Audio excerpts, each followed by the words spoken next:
안녕하십니까. 오늘은 기본 생활습관 교육에 대해서 이야기하려고 이런 자리를 마련했습니다. 요즘 부모님들을 보면 가정에서 아이들에게 엄청 잘해주고 계세요. 아이가 좋아하는 것, 아이가 경험해보지 못했던 것, 이 모든 것들을 다 해주기 위해서 노력과 시간을 할애하는 모습을 많이 볼 수 있습니다. 하지만 기본 생활습관 교육을 많이 놓치시는데, 오늘은 기본 생활 습관 교육 내용 중에 식습관 지도에 대해서 이야기를 하려고 합니다. 교실에서 아이들이 식사하는 모습을 보면 수저를 굉장히 바르게 잡고 바르게 앉아서 정해진 시간 안에 편식 없이 골고루 먹는 친구들을 많이 볼 수 있는데요. 물론 환경적으로 아이가 알고 있는 최고의 사람, 선생님이 함께 있고 또래 친구들이 주변에 함께 있고 교실에 약속이 있기 때문에 아이들이 모두 먹기도 합니다. 하지만 이런 친구들 중에서도 가정에서 똑같이 하는 친구들이 다수 있어요. 그렇다면 가정에서는 잘 먹지 않지만 교실에서만 잘 먹어요 라는 친구는 어떻게 해주면 좋을까요? 제 생각에는 부모님의 노력이 필요하다고 생각합니다. 부모님들이 이 이야기를 잘 듣고 양육자 간에 이야기를 해서 아이의 습관 지도를 함께 하면 좋겠습니다. 제가 지금 말씀드리는 식습관 지도 6가지는 이르면 3살부터 그리고 4살 때 많이 완성이 되고 늦어도 5살까지는 선생님이나 부모님께서 많이 노력을 해줘야 합니다. 지금부터 총 6가지를 말씀드릴 건데, 일단 첫 번째는 식사를 함께 하는 겁니다. 식습관 지도를 하기 위한 가장 기본이 되는 건데, 같이 먹음으로써 아이에게 어떻게 식사를 하는지 모델링을 해주는 겁니다. 모델링은 예를 들어서 지나가다가 이웃을 만났을 때 아이에게 인사해야지 라고 말하는 게 아니라 부모님이 먼저 인사를 함으로써 아이가 인사하는 모습을 보고 그대로 따라해서 함께 인사를 할 수 있도록 지도하는 방법입니다.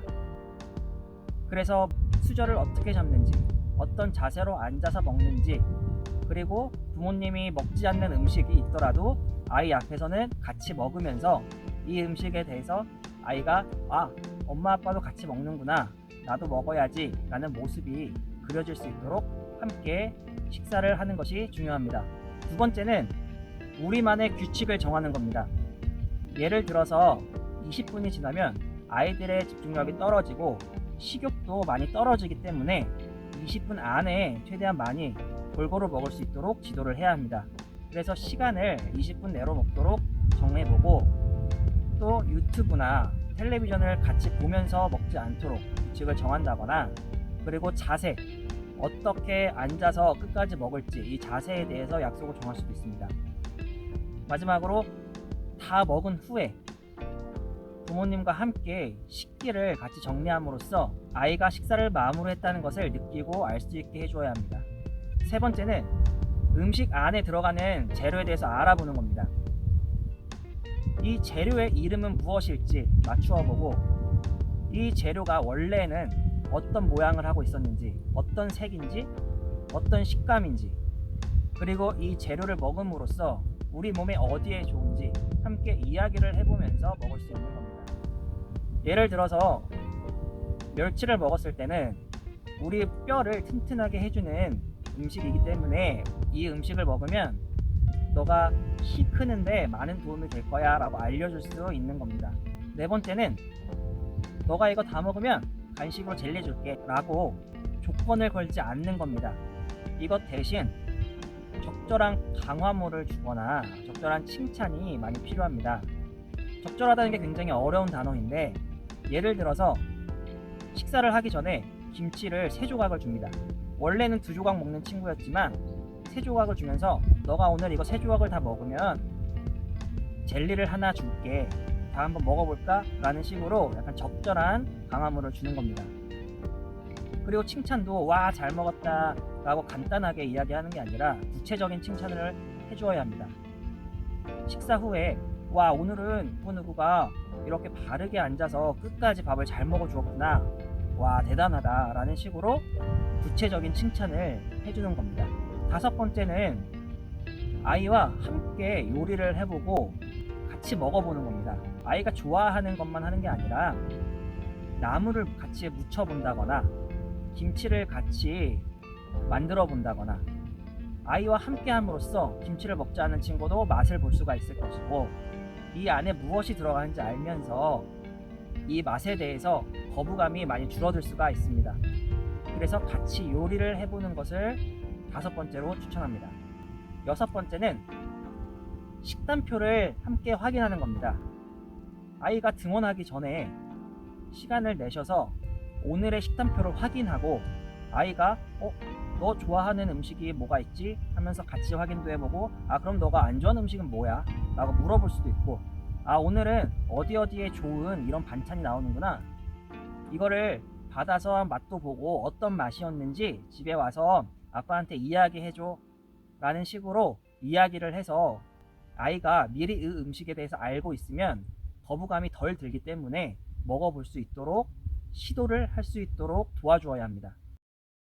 이렇게 총 6가지를 알아보았는데 지금 말씀드린 이 내용은 1살, 2살 아이들한테 적용하는 게 아니라 3살 넘어가면서 4살이 가까이 되는 그런 친구들에게 적용을 해야 합니다. 교실에서 아이들을 식습관 지도를 할 때 보면 가정에서 어떻게 먹고 있는지 약간 상상이 되기도 합니다. 어떤 부모님들은 뭐 6살, 7살까지 안 먹어도 나중에 커서 먹지 뭐. 지금까지 안 먹어도 초등학교 가서 먹을 거야. 아니 어른 돼서 먹을 거야. 이런 식으로 생각을 하시기도 하고 아니면 이 편식은 커서도 안 바뀌더라. 굳이 지금 왜 해야 되지? 안 해도 돼. 스트레스 주지 말자 라고 하시기도 하는데 제 생각엔 이거는 정답이 아니라고 생각합니다. 사실 정답은 아이가 편식을 고치고 바르게 앉아서 먹고 수저를 바르게 잡고 이런 식습관 교육 내용을 올바르게 숙지를 해서 독립적으로 식사를 하기 시작한다면 부모님도 편하실 뿐만 아니라 아이가 가장 많은 발달이 이루어지는 영유아기 시기에 뇌발달에 도움이 될 뿐만 아니라 신체적으로도 훌쩍 풀 수 있는 조건이 되기도 합니다. 그리고 부모님들께서 정말 안 되는 친구인데 어떡하지 하실 때는 선생님에게 다 먹진 않아도 되니까 맛만 보게 해주세요 라는 식으로 이야기를 하시면 선생님들께서 맛만 볼 수 있게 지도를 굉장히 유연하게 해주기 때문에 부모님들께서 어린이집이나 유치원 선생님에게 식습관 지도에 대해서도 구체적인 부분을 요구를 해주시면 좋겠습니다.